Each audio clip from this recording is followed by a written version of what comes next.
함께 나누실 하나님 말씀은 요한복음 17장 3절 말씀, 12절 말씀, 2절 말씀입니다. 진노하시는 하나님이라는 제목으로 오늘 주신 말씀 나누기 원합니다. 저희는 요한복음 17장 말씀을 통해서 특별히 3절 말씀에 머무르면서 영생 얻는 것이 유일하신 참 하나님을 아는 것이다 라는 하나님을 아는 것에 대해 살펴보고 있습니다. 하나님을 아는 것이 영생입니다 라고 하고서 딱 마치고 넘어가게 되면 그 다음에는 숙제는 각자에게 남게 되죠. 그러면 하나님을 알지 않으면은 안 되고 영생을 못 얻을 수 있지 않습니까? 그러니까 영생을 얻는 것이 하나님을 아는 것인데 하나님은 어떤 분이신가? 지금 하나님에 대해서 구체로 들어가고 있습니다. 그래서 하나님의 속성, 하나님의 성품, 또 하나님의 가지고 있는 그런 하나님이 어떤 분인가에 대한 성품 가운데 그동안 저희는 신실하신 하나님, 거룩하신 하나님, 주권자 하나님, 아버지 된 하나님에 대해서 살펴봤습니다. 오늘은 특별히 하나님이 가진 성품 가운데 양면적 성품이라고 볼 수가 있습니다. 하나님은 어떤 분이신가라고 할 때 사람들이 보통 하나님에 대해서 정의하면 하나님은 어떤 분이신가 그러면 제일 먼저 대답하는 것이 하나님은 사랑이시다라고 대답을 하십니다. 그런데 그 하나님은 사랑이시다라는 이 사랑을 강조하다 보니까 그 다음에 그 반대적인 하나님의 성품에 대해서는 가볍게 여길 수 있다는 것입니다. 현대 교회가 그렇게 가볍게 여겨왔습니다. 또 복음주의가 그렇게 가볍게 여겨왔습니다. 하나님의 사랑과 반대편 되는 것은 하나님의 진노입니다. 이것은 하나님께서 왜 진노를 하시는가? 진노가 왜 하나님의 성품이 될 수 있는가? 하나님은 사랑의 하나님인데 진노를 하나님의 성품에 넣으면은 잘못된 것이 아닌가라고 그렇게 반문하는 사람도 없지 않아 있습니다. 또 진노라는 말을 좋아하는 사람들은 아무도 없습니다. 하나님의 진노에 대해서 누가 반겨하겠습니까? 누가 좋아하겠습니까? 하나님이 화내시고 분노하신다. 그것은 아무도 그것에 대해서 기뻐할 수 있는 사람들은 없습니다. 그런데 하나님은 우리 편에서 우리의 기대 속에서 하나님은 진노하는 분이 아니었으면 좋겠다라고 생각할지 모르겠지만 그것은 하나님을 왜곡하는 것입니다. 하나님 그분을 우리는 바로 봐야만 하는 것입니다. 인간 편에서는 하나님의 진노가 좀 빠졌으면 좋겠습니다. 그래서 사람들은 하나님의 진노하면은 왠지 불편하고 또 심지어는 반감도 일어나고 또 사랑의 하나님이 너무 가혹한 것이 아니냐. 그래서 가혹하지 않는가라고 생각할 수도 있습니다. 그러나 성경을 보면은 우리가 성경 전체를 보면 하나님의 사랑의 하나님 뿐만 아니라 하나님은 자신이 진노하시는 하나님이라는 것을 계속적으로 드러내십니다. 그래서 나타내십니다. 하나님은 진노의 하나님이라는 것을 하나님께서 숨기시고 말씀하지 않고 은폐하시고 조용히 계신 것이 아니라 그것을 드러내시고 나타내시고 확신시켜 줍니다. 그리고 그것을 드러내는 것 자체를 절대적으로 머뭇거리거나 또는 그것이 부끄럽거나 아니면 수치스럽거나 아니면은 저 인간들을 향하여 내가 하나님의 분노를 드러내는 것 자체가 너무나 인간들에게 부담이 되는구나 하고서 머뭇거리지 않으신다는 것입니다. 하나님은 분노하시는 분이다라고 명확하게 말씀하십니다. 하나님은 진노하시는 하나님이라고 분명히 선포합니다. 여기에 우리는 관심을 기울여야 합니다. 그래서 우리가 왜 하나님의 사랑의 반대편 된 하나님의 진노에 대해 생각하는가? 그것은 특별히 종말을 살고 있는 주님 오심을 기다리는 주님의 백성들에게서는 더욱더 중요한 것입니다. 주님의 오심을 사모하는 백성들에게 있어서는 하나님의 진노를 묵상함은 주님의 오심을 사모함과 같은 비율인 것입니다. 내가 주님 오심을 사모하고 기다린다면 하나님의 진노에 대해서 묵상할 수 있어야 됩니다. 주님 오심을 사모하는데 하나님의 진노를 묵상하지 않는다는 것은 잘못된 신앙입니다. 많은 사람들이 왜 주님 오심을 기다리지 않는가? 하나님의 진노를 생각하지 않기 때문입니다. 하나님의 심판을 생각하지 않기 때문입니다. 주님이 오신다고 하는 것은 무엇을 말하냐면 구원을 주지만 사랑의 하나님께서 구원을 그의 백성에게 주지만 한편으로는 심판하시는 분이십니다. 주님이 다시 오시는 것은 심판하러 오시는 것입니다. 그러니까 주님 오심을 기다리는 사람들은 심판하러 오시는 진노하시는 하나님에 대해서 묵상할 수밖에 없고 묵상해야만 합니다. 이것을 좀 더 쉬운 유추적 예화를 제가 들어보겠습니다. 이걸 어떻게 하면 좀 더 우리가 쉽게 이해할 수 있을까? 인간을 일본이라고 하고 하나님을 한국이라고 하면 이렇게 유추를 해보기를 원합니다. 자, 한국과 일본 어떤 관계입니까? 그렇게 아름다운 관계는 아니었죠, 역사적으로. 오늘날 특별히 이렇게 신문이나 뉴스에 보면 일본 사람들이 요즘 들어서 더욱더 독도는 우리 땅이다라고 주장을 합니다. 그리고 또 위안부는 잘못된 것이 아니다. 오히려 그것은 없었던 사건이다. 그리고 또 있었더라도 그것은 자원에 의해서 이루어진 자발적 자원봉사에서 이루어진 사건이지 일본의 강요에서 이루어진 것이 아니다 라고서 역사를 왜곡시킵니다. 자, 일본이 사람이라고 한다면 인간편에서 하나님을 대해서 어떻게 하길 원하냐면 하나님은 언제나 너그럽기를 원합니다. 그리고 인간이 실수하고 죄를 짓고 잘못했다 할지라도 그것을 우리 편에서 왜곡시켜서 덮어더라도 하나님은 눈 감아주길 원합니다. 그래서 사람들은 무엇을 원하냐면 하나님을 향하여 인간의 죄성에 대해서 죄에 대해서 고백하기보다는 죄를 드러내기보다는 진실을 말하기보다는 진실을 덮어놓고 죄를 덮어놓고 그리고 하나님이 나를 이해해주고 내 편에서 이해해주길 바란다는 기대를 하고 있습니다. 대부분의 사람들이 그렇습니다. 죄를 짓고 그 죄에 대해서 내가 죄인입니다라고 고백하기보다는 내가 죄 지은 그것은 정당화시키고 그리고 합리화시키고 그리고 그것을 왜곡시킨 채 하나님은 내 죄에 대해서 징계하지 않길 원한다는 것입니다. 그래놓고 하는 말이 하나님은 사랑의 하나님 아니냐라는 핑계를 댑니다. 자, 한국이라는 나라가 좋은 나라 아니냐, 배교민족 아니냐, 용서하는 나라 아니냐. 그러니 일본이 아무리 거짓말하고 왜곡을 시켜도 한국은 용서해줘야 된다. 자, 이제 바꿔보겠습니다. 이제 우리가 한국 입장에 들어왔습니다. 한국 입장에서는 어떻습니까? 일본이 하는 행위를 보면서 야, 일본아, 그래, 너희가 하는 것이 다 맞다. 너희는 왜곡을 시켜도 맞다. 독도는 니네 땅이다. 위안부도 우리가 자원한 거지 너네가 강요한 것이 아니다. 이렇게 말할 수 있겠습니까? 그렇게 말하는 한국 사람이 있습니까? 없습니다. 독도는 우리 땅, 저 망원, 그런 얘기 하죠? 그리고 또 위안부 문제도 잘못돼서 틀렸다라고 얘기합니다. 자, 무엇이 옳은 겁니까? 자, 정당한 편이 어디입니까? 의로운 편이 어디입니까? 그럼 어떻게 합니까? 저런 일본, 저렇게 망언하는 저 일본은 망해야 된다. 저런 일본은 아주 징계를 받아야 된다. 아주 사람들이 분노를 합니다. 자, 그런 분노 어디서 일어납니까? 거짓을 행하고 있기 때문에 하나님이 인간을 대할 때 보는 모습이 바로 이렇다는 것입니다. 자, 하나님이 진정한 사랑의 하나님이라면 그 사랑의 하나님 속에는 죄를 용서할 수 없다는 것입니다. 하나님은 사랑이지만 의로운 분이십니다. 만약에 하나님께서 죄를 인정하게 되면 하나님의 의는 사라지게 됩니다. 하나님은 의로운 분이 아니게 돼요. 그래서 진노하신 하나님에 대해서 우리가 얘기할 때 인간은 인간 편에 서서 죄에 대해서 합리화시키고 죄를 없애고 싶고 죄에 대한 진노를 안 받고 싶어 할지 모르지만 하나님 편에서는 인간의 죄와 잘못에서 심판할 수밖에 없는 의의가 있다는 것입니다. 그것이 하나님의 본성입니다. 자, 누구 편에서 보는가? 이것이 이제 키죠. 우리가 항상 중요한 것은 우리가 인간 편에서 하나님이 이런 분이었으면 좋겠다라고 생각하는 것은 우상단지입니다. 우리는 인간 편에서 하나님을 만드는 것이 아니라 하나님 그분이 어떤 분인가를 하나님 편에서 볼 수 있어야 됩니다.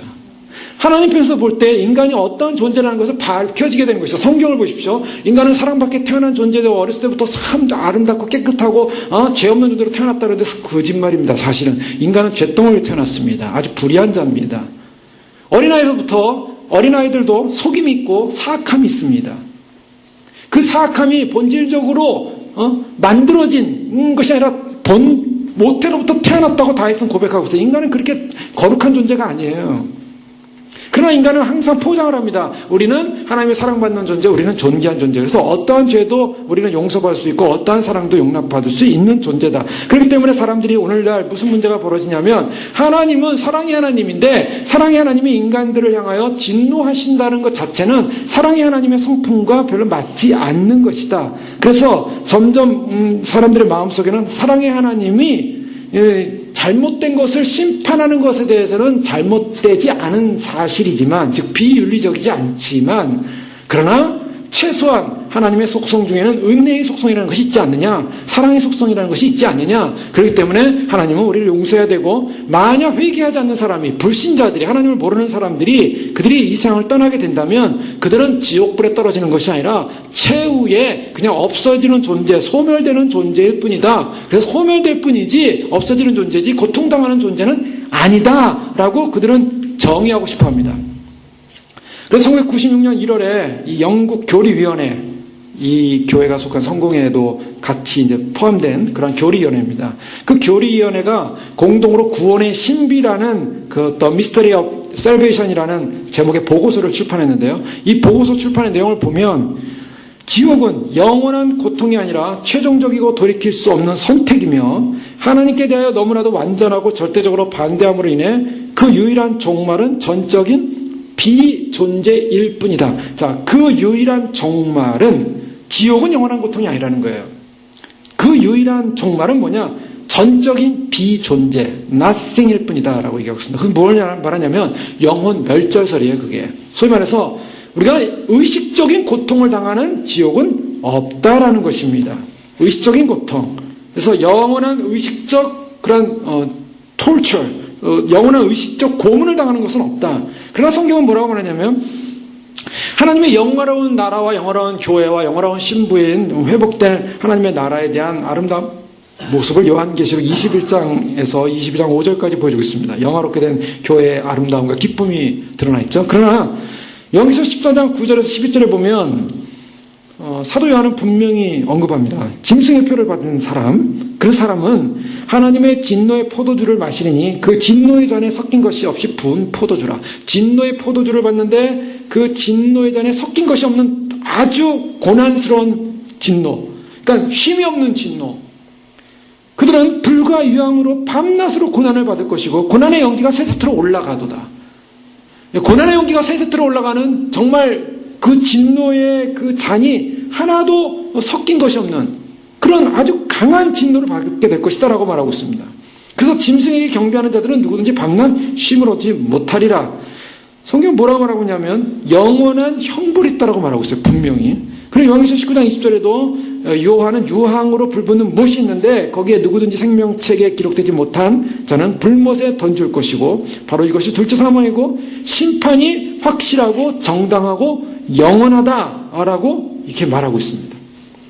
그런데 사람들은요 그런 심판에 대해서 부인하고 싶은 것입니다. 그것이 인간편에서의 인본주의. 그래서 오늘날 지옥은 없다. 어느 미국의 목사님, 젊은 목사인데 지옥은 없다라는 책을 해가지고 한참 문제가 일어났었습니다. 지옥이라는 건 없다. 지옥이라는 것은 그냥 단지 인간이 만들어낼 하나의 가혹한 어떤 형벌의 장소지 실제로는 없는 것이고 인간은 그냥 없어지는 것이다. 소멸되는 것이다. 자, 이것이 이제 큰 문제죠. 성경은 어떻게 말하고 있습니까? 성경은 한 번도 지옥이 없다라고 말하고 있지 않고 분명한 형벌이 있다라고 성경은 분명히 말하고 있습니다. 그리고 그 형벌이야말로 하나님의 사랑에 대비되는 하나님의 사랑이 하나님이기 때문에 그 사랑의 하나님과 대비되는 사랑의 공의와 정의와 하나님의 성품과 하나님 앞에 범죄한 모든 행위적 죄에 대한 하나님의 의로운 심판이 있게 됩니다. 그러면 하나님의 진노는 인간의 진노와는 어떤 것인가? 인간의 진노와는 다릅니다. 그것은 나중에 살펴보겠는데요. 1741년에 7월 8일 조나단 에드워드라는 미국의 목사님, 유명한 목사님이죠. 진노하시는 하나님의 손 안에 있는 죄인이라는 제목의 설교를 했습니다. 이 설교는 미국의 이 설교사에서 또 미국의 역사 가운데 큰 전환점이 된 유명한 설교입니다. 제가 이 책을 오래전에 읽고 또 설교 때 많이 인용을 했는데요. 어떤 분이 인터넷에 유튜브로 어떤 영어로 오리지널 원어로 읽은 것을 이렇게 한글말로 이렇게 번역을 해서 올려놓은 게 있더라고요. 그래서 제가 어저께 그것을 우연히 발견해서 우리 카페에다 링크를 시켜놨는데요. 꼭 들어보십시오.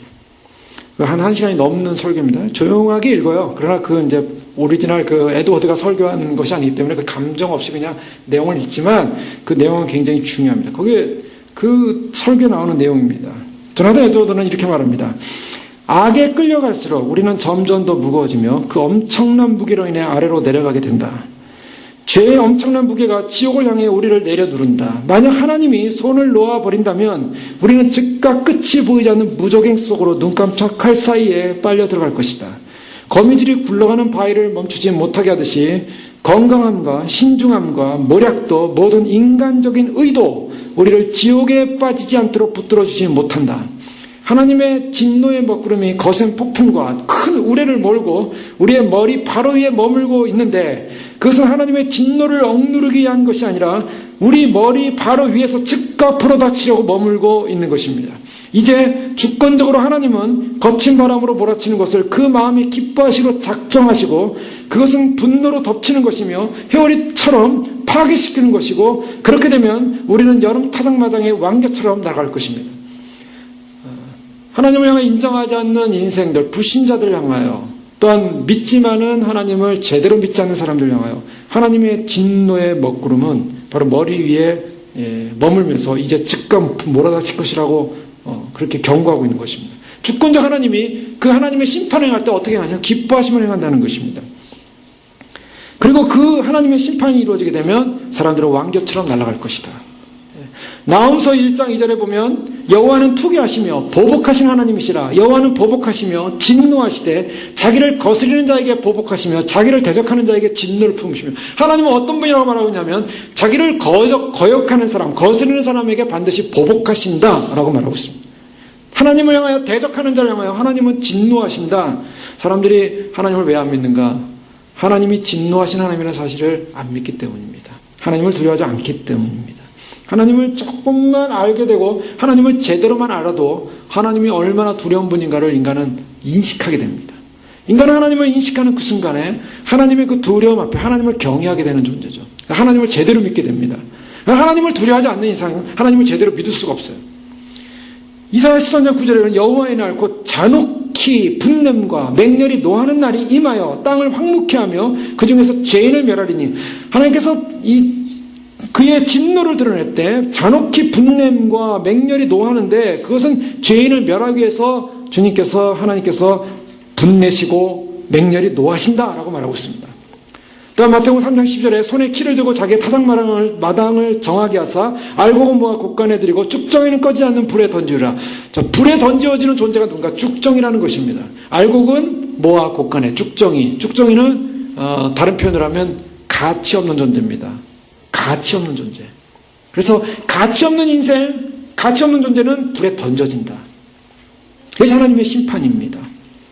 로마서 2장 5절에도 사도 바울은 다만 내 고집과 회개치 않은 마음을 따라 진노의 날, 곧 하나님의 의로우신 판단이 나타나는 그날에 이 말 진노를 내게 쌓는도다. 사람들이 하나님 앞에서 진노받을 날이 있다는 사실을 인식하지 않고 있습니다. 그러나 사도 바울은 로마서를 통해서 인간들이 결국에는 의로우신 판단이 나타나는, 하나님의 심판이 나타나는, 하나님이 판단자로 재판장으로서 나타나는 그 날에 그들이 받을 진노를 선다요. 왜요? 고집과 회개차는.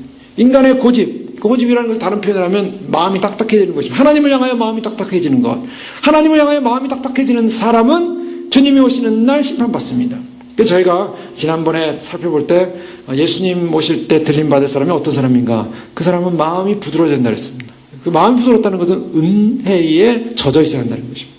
내가 주님의 은혜에 젖어서 그 은혜의 삶을 살아야지 내 마음이 은혜를 잃어버린 채 마음이 메말라 있고 딱딱해져 있고, 그래서 주님을 향하여 마음이 메말르고 주님을 향하여 어색하고 주님을 향하여는 마음이 점점 굳어지는 사람이라면 이미 구원에서 탈락하기 시작한 사람입니다. 심판받기 시작한 사람입니다. 심판받기 시작하는 사람은 하나님에 대해서 마음이 딱딱해지는 사람들이에요. 내 마음이 하나님을 향하여 마음이 부드럽고 하나님을 향하여 마음이 녹아지고 하나님을 향하여 하나님이 두려워지고, 그래서 하나님을 향하여 내가 주님을 신뢰하고 주님을 의지하고 주님으로부터는 은혜를 사모하고 있는가, 아니면은 내 마음이 점점 굳어지고 있는가. 자, 고집이 마음이 딱딱해지는 거예요. 그런 고집과 회개치 아니하는 마음이 진노의 날 진노를 산다는 거예요. 그 사람은 구원받지 못하고 진노를 받게 되어 있습니다.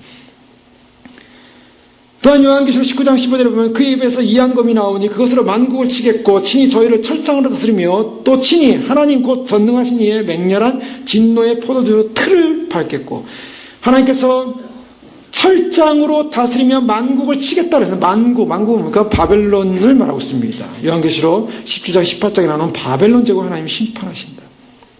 저 사람들이 심판이라는 말은 그렇게 반가운 말이 아니기 때문에 살짝 넘어가 버리고 싶습니다. 또 지옥에 대한 교리도 별로 그렇게 설명하고 싶어 하지 않습니다. 그러나 분명한 것은 하나님의 인자하심과 사랑이 충만하신 분이라는 것을 우리가 인식한다면, 더불어서 그 인자하심과 사랑에 대한 거절하는 존재에 대한 하나님의 심판과 지옥의 현실을 우리는 분명히 인식해야만 합니다. 하나님의 진노의 실상과 두려움을 아주 강력하게 성경은 말하고 있습니다. 강조하고 있습니다. 아더 핑크라는 영국의 설교자이기도 하고, 그분은 설교보다는 그분이 이제 평생 말씀을 연구해서 쓴 책들이 나중에 이제 그분이 세상을 떠나고 알려지게 되는데요. 그분은 하나님의 진노라는 하나님의 속성이라는 책에서 하나님의 진노 파트에서 이렇게 말합니다. 성구사전을 보면 성경에는 하나님의 사랑과 애정에 대한 언급보다 하나님의 화, 경로, 진노에 대한 언급이 더 많이 나와 있다. 즉 성경을 보고 성구사전을 보면 하나님의 사랑과 인자하심보다는 하나님이 얼마나 분노하시는 분인가, 하나님이 얼마나 진노하시는 분인가, 하나님이 얼마나 잘못과 불에 대해서 화를 내시는 분인가를 드러내고 있다는 거예요. 자, 이걸 그렇기 때문에 오늘 저희가 분명한 사실로서 인식하고 알아야 되는 것은 하나님 그분이 사랑의 하나님뿐만 아니라 사랑의 하나님으로서 가진 그 속성 속에는 하나님의 그 사랑에 대한 반대로서 하나님의 분노가 존재하고 있다. 그러면 우리는 하나님이 분노하시는 분으로서 인정할 때 하나님의 사랑이 완전한 사랑이듯이 하나님의 진노 또한 불완전한 진노가 아니라 완전한 진노라는 사실을 인식해야만 합니다. 주님께서 의를 사랑하시고 불법을 미워하신다. 자, 결국 하나님의 속성이 가장 큰 그 밸런스를 이루는 것은 하나님은 사랑이시오, 의로운 분이시오, 하나님은 진노하시는 분이시오, 하나님은 불의에 대해서 심판하시는 분이다. 이것이 밸런스입니다. 하나님에서 사랑만 있으면 문제가 있어요. 사랑만 있으면. 그런 사랑만 있으면 다 용서하시고 다 포용하시고 죄도 포용하시고 다 용서하신다면 하나님의 사랑은 온전하지 못한 사랑이에요. 잘못해서 불의에 대해서 하나님은 반드시 심판할 수밖에 없어요. 그게 하나님의 사랑이에요. 그 심판 안에 하나님의 사랑이 그대로 담겨져 있어요. 또 그 심판이 것은 의로운 심판이요, 존재하는 심판이요. 그래서 시편 45편 7절에 보면 왕이 정의를 사랑하고 악을 미워하시니, 자, 정의는 사랑하고 악을 미워해야 된다. 이것이 하나님의 공입니다. 하나님의 사랑입니다. 히브리서 1장 9절도 내가 의를 사랑하고 불법을 미워했으니, 바로 이것이 밸런스입니다. 성경은요, 사랑만 있는 것이 아니에요. 사랑과 불법에 대한 미움, 또 정의와 악에 대한 미움, 이것이 양면적으로 있다는 것입니다. 그런데 문제는 우리가 하나님의 진노를 생각할 때 우리의 편견은 뭐냐? 항상 인간적이라는 거예요. 하나님이 진노할 때는 사람이 화를 내는 것처럼 하나님이 화를 내신다라고 착각할 수 있다는 것입니다. 사람은 어떻습니까? 사람은 화를 낼 때 기분이 나빠지죠. 일단 화내는 사람이 기분 좋게 화내는 사람이 어디 있습니까? 기분이 있다는, 기분이 나빠지고 자존심도 상하고, 그리고 그 우리 안에 화를 낼 때 인간의 죄악성으로 말미암아 그 분노 자체에 죄가 들어가요. 그 인간의 분노 안에는 죄가 들어가요. 그래서 인간의 분노 안에 인간의 감정과 죄가 들어감으로 말미암아 그 분노 자체가 의롭지 못하고 오염이 됩니다. 그래서 아이들을 혼낼 때나 자녀들을 혼낼 때, 그러니까 완전히 의롭게 혼내면 아이가 상처를 덜 받는데 거기에 이제 그 부모님의 악과 죄성이 포함되어 있죠. 그래서 그 죄성과 악이 포함돼서 아이에게 전달시키면 아이가 부모에게 혼나는 건 당연하지만 불의하다라고 생각을 하는 경우가 있습니다. 자, 그것이 인간이에요. 인간은 화를 낼 때 온전하지 못해요. 그래서 자기 안에 있는 요만큼만 화를 내야 될 것을 기분이 나빠져가지고 거기서 플러스해가지고 더 화를 낼 수가 있어요. 자, 그것이 더 인간 안에 있는 악이라는 것입니다. 그래서 감정을 통제하지 못하고, 그래서 나타내는 어떤 오염된 분노, 하나님이 우리를 향하여 그런 분노를 내시지 않을까? 우리는 요만큼 잘못했는데 하나님이 너무나 큰 분노와 진노를 내시는 게 아닌가? 우리는 그렇게 생각할 수 있습니다. 하나님은 그런 분이 아닙니다. 하나님의 진노는 완전한 하나님의 속성 가운데 들어가서 하나님의 완전한 속성으로서의 그 진노는 온전한 속성이기 때문에 도덕적인 오점이 없는, 그래서 온전한 의에 대한, 분명 의에 대한 하나님의 그 정의가 실현되는 순수한 분노다라고 우리가 인식을 해야만 합니다. 아더 핑크는 계속해서 이렇게 이야기합니다. 어떻게 아름다움의 총화이신 하나님께서 악과 선, 어리석음과 지혜를 똑같이 취급할 수 있습니까? 어떻게 무한히 거룩하신 하나님께서 죄를 엄히 다스리지 않고 경시하실 수 있으며 순결하고 사랑스러운 것만을 기뻐하시는 분께서 불결하고 악한 것을 혐오하지 않을 수 있겠습니까? 지옥이 천국과 마찬가지로 영원히 절대적으로 필요한 이유는 바로 하나님의 성품 때문입니다.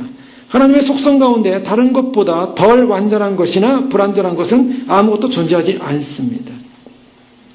자, 하나님께서 죄인에게 진노하는 본질적 이유는 하나님 그분의 권위에 대해서 거역했기 때문이에요. 그리고 하나님을 건드려서는 안 되는 하나님의 주권을 무시했기 때문입니다. 인간이 하나님께 죄를 짓는 것은 바로 이 부분이에요. 인간은 피조물입니다. 그래서 하나님의 만드신 존재로서 하나님의 뜻대로 살게 돼 있어요. 하나님의 의지, 하나님이 원하시는 방향대로 살게 돼 있어요. 그런데 인간이 하나님이 만드신 그 존재적 가치대로 살지 않고 하나님 뜻에 저항해서 자기 길로 가기 시작했어요. 각자 자기 길로 갔거늘. 인간의 죄의 모습은 자기 길로 가는 거예요. 자기 길. 하나님이 원하시는 인생의 길을 사는 것이 아니라 자기 길을 살아요. 그것이 죄라는 거예요. 하나님의 뜻대로 살지 않고 하나님의 뜻대로 순종하지 않는 건 그 죄값을 치르는 것입니다. 그것은 뭘 말하냐면 하나님의 통치에 대한 반기를 드는 행위라는 것입니다. 오늘 많은 자연인들이 주님을 안 섬기고 교회를 나가지 않고 예배를 드리지 않고 반기를 든다 이거예요. 그래서 반기를 해서 자기가 원하는 대로 살아요. 자기가 원하는 거. 자기가 원하는 삶이 의로운 삶이고 자기가 원하는 삶이 도덕적인 삶이고 자기는 누구한테도 죄를 짓지 않고 누구한테도 불편하게 하지 않고 나는 나의 길 앞에 바로 살기 때문에 나는 의로운 존재라고 스스로 착각한다는 거예요. 그것은 하나님의 뜻에 전혀 반기를 든 하나님의 뜻에 저항하는 자기 주권이에요. 하나님의 주권이 아니라. 그래서 자기 의가 강한 사람이 구원받기 힘든 부분이 바로 있어요. 그 의가 깨져야 됩니다. 그 의는 사실은 타락성이에요. 하나님에 대한 저항입니다. 그래서 하나님께서 하나님의 통치에 반기를 드는 사람을 향해서 누가 진정한 인생의 주권자라는 걸 깨닫게 해준 겁니다. 인생을 통해서 깨닫게 해주는 거예요. 하나님이 정말 구원할 백성이라면 그 구원할 백성을 향하여 너의 인생의 주권자는 누구냐라는 걸 깨닫게 해주는 것입니다. 그래서 그 주권자를 인정하게끔 만들어주는 거예요. 그리고 자신이 경멸하는 분이 얼마나 어미로운 존재인가를 알도록 하기 위해서 하나님이 진노하시는 것입니다. 하나님은 어떤 분인가? 우리가 경멸하는 그분이 우리가 경멸해도 될 분인가를 그래서 경멸해도 되는 것으로 생각하고 착각하며 살아가는 그 존재들을 향하여 하나님은 우리가 경멸할 수 없는 분이라는 것을 알리기 위하여 진노하신다는 거예요. 그것은 하나님의 의 속에 들어가요. 하나님 그분의 성품을 건드거나 하나님 그분의 주권 앞에서 살지 못하거나 하나님 그분을 무시하는 그런 인생에 대해서 하나님은 진노하시면서 하나님의 어떤 분인가를 드러내신 거예요. 그러니까 하나님을 모르기 때문에 그런 거예요. 하나님을 모르기 때문에 하나님을 가벼이 여기고 하나님 앞에서 살지 않고 하나님대로 순종하지 않고 하나님 그분을 모르니까 하나님 앞에서 하나님을 무시한 채 인생을 살다가 망하는 거예요. 자신이 무시하는 그 진노, 하나님이 진노하시면 얼마나 하시겠어? 하나님이 화를 내시면 얼마나 화를 내시겠어? 그러면서 하나님을 은근히 무시하는 그 하나님의 진노가 얼마나 두려운가를 알게 하십니다. 그 사람들이 지옥불에 떨어지면 아는 거예요, 이제. 하나님 얼마나 무서운 분인가. 여기서 자기 멋대로, 자기 뜻대로 살다가, 하나님을 무시한 채 살다가, 자기 주장대로, 자기 주권대로, 자기 멋대로 살다가, 그래서 지옥불에 탁 떨어지면, 그제서야 소금 튀듯 하리라. 영원히 불과 유황불에 세세트로 올라가리라. 진노의 포도잔이 하나도 섞인 것이 없는 어마어마한 진노를 받게 됐어요. 성경에 지난 금요일날 무서운 말씀 살펴보지 않았습니까? 사람이 어느 정도면 절구로 쪄도 인간이 안 변한대요. 회개를 안 한대요. 갈아도 녹여도 회개를 안 한대요. 지옥에 가서 그 꼴을 당하게 돼 있는 거예요. 지옥에 가서 온몸이 갈기갈기 찢기고 온몸이 뜯기고 온몸이 녹아도 거기서 하나님의 두려움, 하나님의 존재의 두려움. 그런데 하나님이 그 지옥에 들어가기 전에 기회를 주고 있는 거예요. 인생에게. 하나님께서 그 지옥불에 떨어지기 전에 그 지옥의 고통에 들어가기 전에 하나님의 진노가 머리에 머물러 있는데 하나님께서 진노를 확 쏟아버리면 인간이 바로 지옥에 가는데 그래서 조나단 에드워드의 그 진노하신 하나님의 선이라는 그 설교를 들어보면 계속 반복되는 구절이 있어요. 하나님이 지금 당신을 죽여버리면 영원한 지옥으로 떨어지는데 지금 참고 계시고 기다리고 계신다. 그걸 계속 기회를 줘요. 자, 하나님께서 분노하실 때 어떤 분노가 성경에서는요 하나님이 악에 찬 분노나 악에 찬 보복이 아니라 하나님께서 진노하시는 것은 무주의 주권자의 통치자로서 자신의 존재를 옹호하시고 자신의 존재를 드러내시는 거예요. 우리가 하나님을 하나님을 알되 하나님을 정말 안다면 하나님을 경외할 대상으로 하나님을 섬겨야 할 대상으로 하나님을 존귀히 여겨야 할 대상으로 하나님을 높여야 할 대상으로 하나님을 알아 분명히 아셔야만 합니다. 그래서 그 하나님을 분명히 알 때 진정한 월십이 일어나는 거예요. 내가 월십하고 싶으면 하고 월십 안 하고 싶으면 내 감정에 의해서 하나님을 만나고 내 감정이 나쁘면 하나님 안 만나고 내 감정이 좋으면 하나님은 좋은 하나님 내 감정이 나쁘면 하나님 나쁜 하나님 그런 정도의 신앙 가지고는 하나님을 예배하는 인생이 아닙니다. 어떤 조건, 어떤 상황, 어떤 감정, 어떤 인생과 상관없이 어떤 인간의 정황과 상관없이 하나님 그분은 나에게서 영원히 존귀와 높임을 받으시 합당한 분이십니다라고 무릎 꿇어야 되는 거예요. 그것이 바로 죽어가는 죽음의 순간 앞에서라도 아니면 우리가 어떠한 순간 앞에서도 하나님 그분을 인정하는 것이 인생입니다. 하나님 그걸 가르치는 거예요. 그렇지 않으면 지옥에 떨어져서 그것을 배우게 돼요. 영원히. 그러니 얼마나 불행한 인생입니까? 여기서 그것을 안 사람들은 하나님을 예배하고 경배하고 하나님을 주권을 인정하고 갈 때 하나님을 아는 것이 영생이에요. 하나님을 아는 것이에요. 모르기 때문에 망령되게 살다가 죽는 거예요. 하나님의 진노가 인간이 범죄하고 나서 사형선고가 떨어지고 땅이 저주를 받고 인류의 첫 조상이 낙원에서 쫓겨났습니다. 자, 하나님의 진노는요, 낙원부터 시작하는 거예요. 인간의 죄 앞에 하나님이 땅을 저주하셨습니다. 보시기에 좋았더라. 얼마 전까지 좋았어요. 근데 좋은 이 땅이 인간의 죄로 말미암아 저주를 받아요. 땅이 저주를 받아요. 그래서 땅이 저주를 받아 결국에는 인간이 낙원에서 쫓겨나고 고생을 하고 일을 해야만이 살 수 있는 존재로 만들었어요.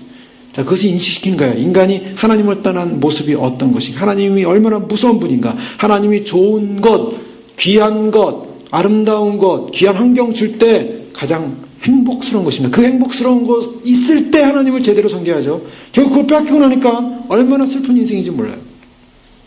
홍수 심판으로 인류를 거의 전멸시켰습니다. 노아 가족 외에.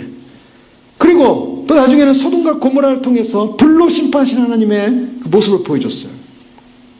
또한 불법에 대한, 이제 모세를 통해서 불법에 대한 율법의 정죄를 통하여 하나님께서 결국 인간은 구원받지 못할, 인간이 어떤 의로도 구원받지 못할 존재라는 것을 율법을 통해 깨닫게 해주세요. 율법은 우리로 하여금 율법을 지킴으로 구원을 받는 건데 율법을 다 못 지키니까 결국 어떻게 되냐면 정죄만 받는 거예요. 정죄. 율법을 다 못 지키니까 정죄받다가 어떻게 됩니까? 그 율법이 우리를 정죄함으로 우리를 너는 죽을 존재다. 율법에서 죽는 거야. 사실 율법이라는 걸 살리기 위해서 주셨는데 율법을 통해서 인간은 죽는 존재로 정죄받는 겁니다. 희망이 없는 거예요. 그래서 희생제사라는 제도를 만들었고, 희생제사라는 건 반드시 죄 문제 해결되기 위해서는 뭔가 죽어야 된다.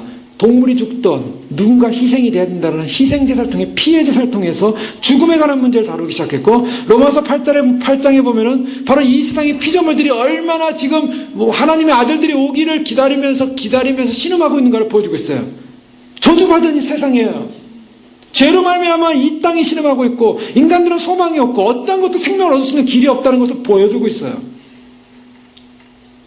피조세계는 하나님이 존재한다는 사실과 그분의 영광은 물론 그분이 죄에 대해서 철저하게 원수되어졌던, 죄가 그들에게 철저하게 원수된, 하나님에게 원수된 그런 모습, 그 죄인에게 보수하신 하나님의 모습을 보여주고 있어요.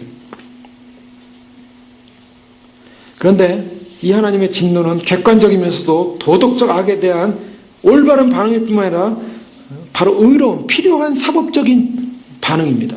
누가복음 12장에 보면 주님께서 이제 다시 오셔서 재림하셔서 심판하시는 장면이 나오죠. 42장을 이하에 보면 주께서 가라사대 지혜 있는 진실한 청지가 되어 주인에게 그 집 종들을 맡아 때를 따라 양식을 나눌 자가 누구냐라는 질문하면서 주인이 올 때에 종이 그렇게 하는 것을 보면 복이 있으려다 하고서 모든 소유를 저에게 맡긴다고 했습니다.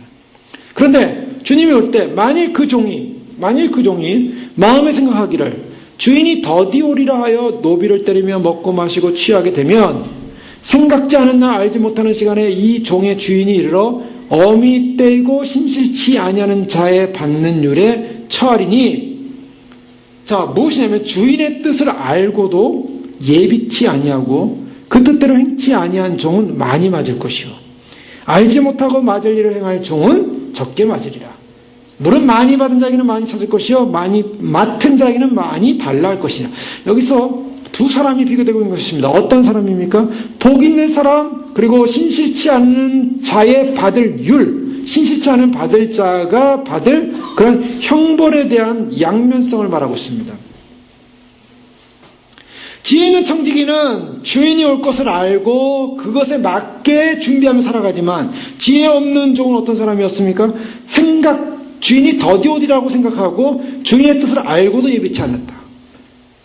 자, 근데 중요한 것은 그 뜻대로 행치 아니하는 종은 많이 맞을 것이다. 바로 이것이 하나님의 사법적 진노라는 것입니다. 주님께서 오실 때 그냥 갑자기 기분 나빠서 진노하시는 것이 아니라 우리의 행위에 대한, 우리가 진정으로 말씀대로 살았는가에 대한 평가를 하시면서 진노하신다는 거예요.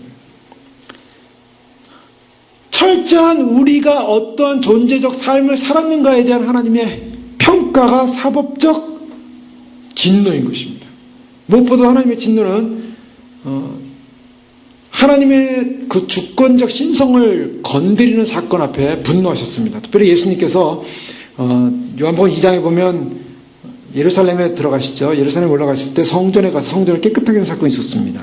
성전에 갔더니 6월절이 가까우니까 사람들이 이제 6월절 제사를 위한 그런 희생 제물을 위한 장사가 일어났죠. 양도 팔고 소도 팔고 돈도 환전하고 뭐 그랬습니다. 뭐 그런 이유는 여러 가지 이유가 있었어요. 사람들이 당시 멀리서 오는 사람들이 양소 데려오려면 힘이 드니까 거기서 이제 돈을 주고 사고 팔고 뭐 그런 일들 때문에 성전 안에서 사람들의 편의를 위해서 일어나는 일들이었습니다. 그런데 거기서 그걸 통해서 이제 성전 안에 있는 제사장들이나 이런 사람들이 어떠한 장사를 통한 어떤 이득을 또한 취하는 부분도 있었을 것이고 또 그것을 위해 장사하는 사람도 있었을 것이고 어쨌든 종교적 제사가 뭘로 전락했냐면 자기들의 이권을 챙기는 그러한 일들로 전락이 됐어요. 오늘날 기독교는 거 많죠.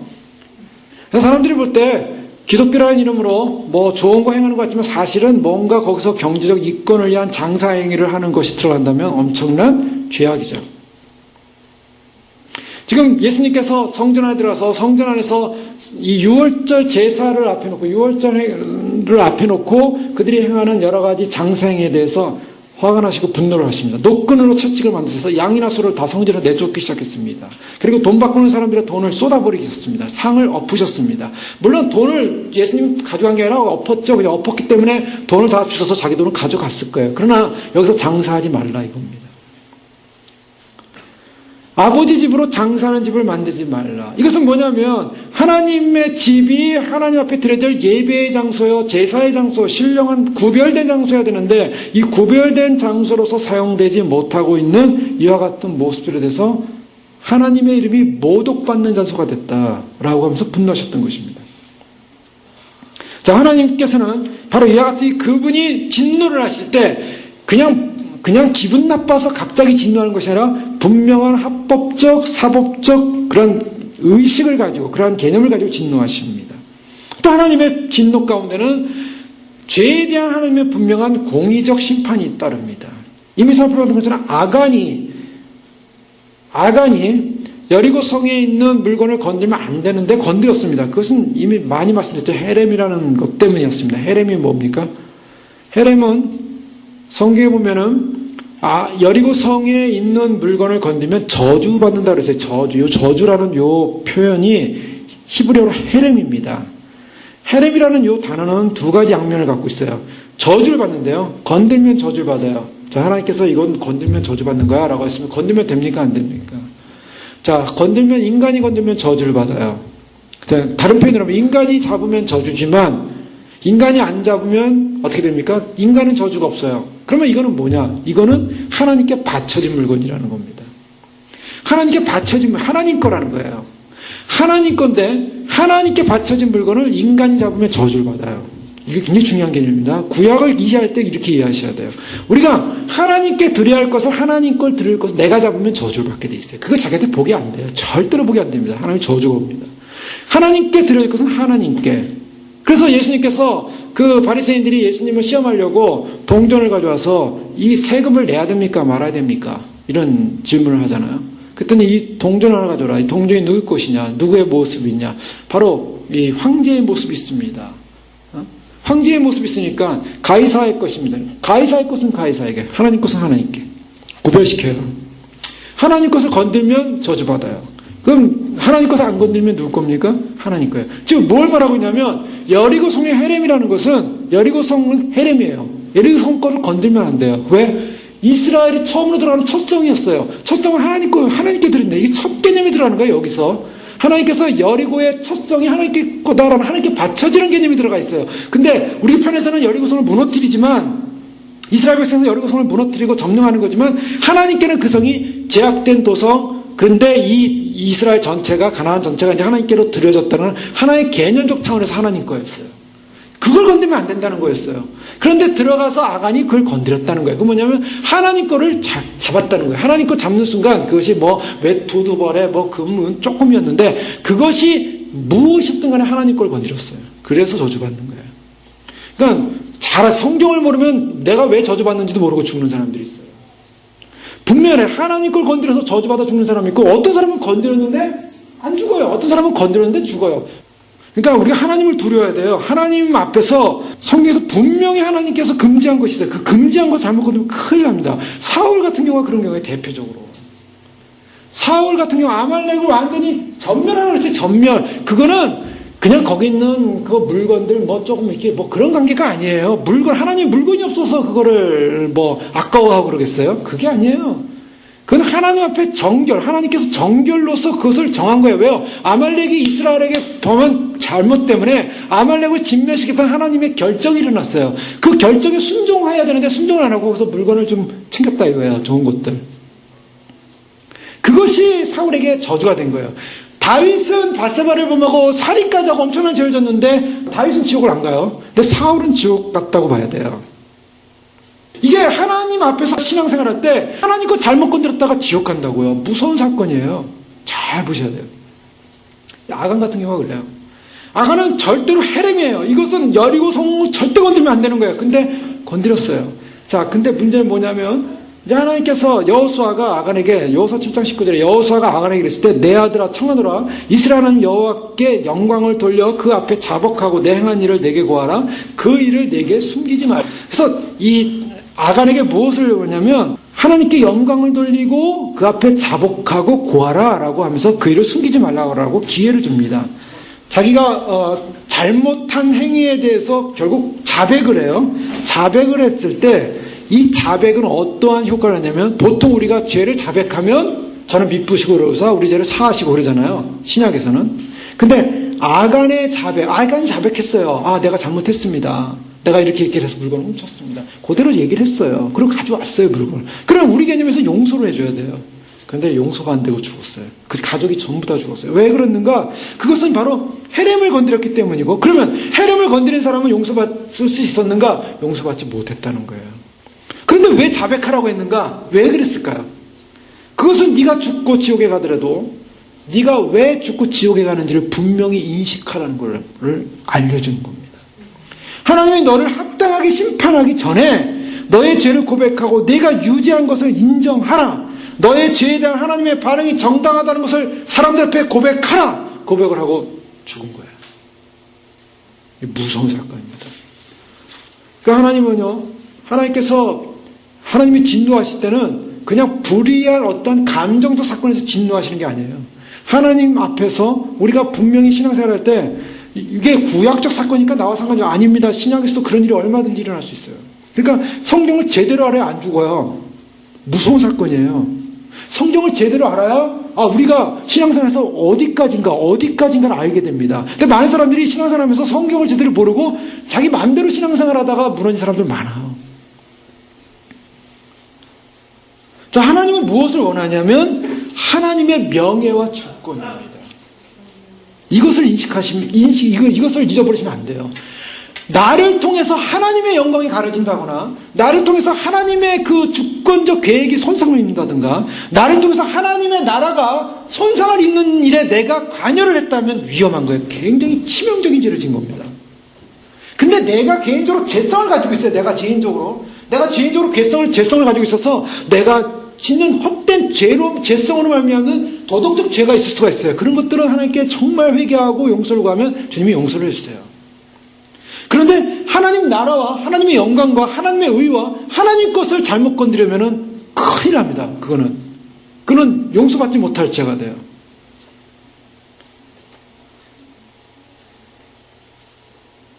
그래서 우리가 신앙생활 하면서 하나님께서 구약 전체를 통해서 무엇을 금하고 있고 무엇을 하고 있는가를 분명히 알아야만이 우리가 이 신약에서 신앙생활 할 때도 그분에서 하나님의 속성은 변하지가 않습니다.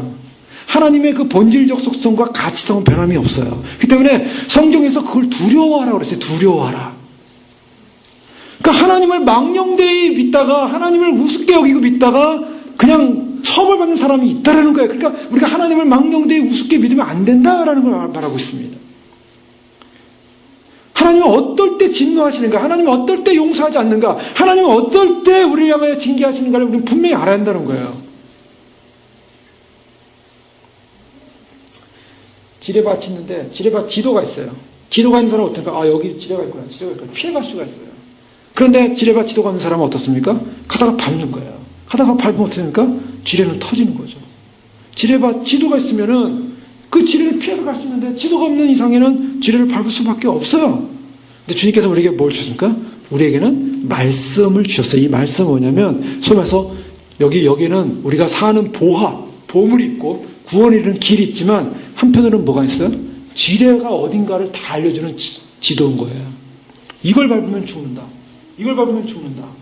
이걸 밟으면 안 된다를 알려주는 거예요. 그러니까 성경을 우리가 분명히 알 때, 성경을 분명히 인식할 때 내가 밟아서는 안 될 지뢰가 뭔가 이걸 알게 되는 겁니다.